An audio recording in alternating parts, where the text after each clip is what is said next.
বাংলাদেশ সফররত কমনওয়েলথ প্রতিনিধি দল নির্বাচন ব্যবস্থা সংস্কারে গঠিত কমিশনের সাথে বৈঠক করেছেন।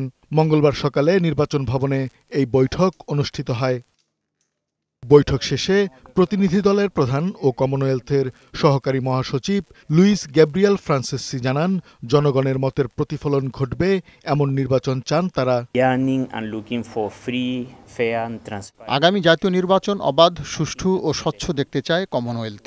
আমরা কোনো সমস্যার সমাধান দিতে আসিনি। কমিশন চাইলে আমরা সহযোগিতা করতে প্রস্তুত। এ সময় নির্বাচন ব্যবস্থা সংস্কারে গঠিত কমিশনের প্রধান বদিউল আলম মজুমদার জানান, নির্বাচন নিয়ে কমনওয়েলথ প্রতিনিধি দল আলোচনা করেছে, তবে কোনো কিছু চাপিয়ে দিতে আসেনি তারা।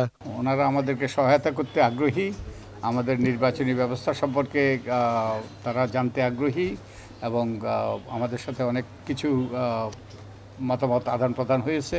ওনারা কোনো প্রেসক্রিপশন নিয়ে আসেন নাই, ওনারা কোনো আমাদের উপর চাপিয়ে দেওয়ার জন্য আসেন নাই। কাজী ফরিদ, বৈশাখী সংবাদ, ঢাকা।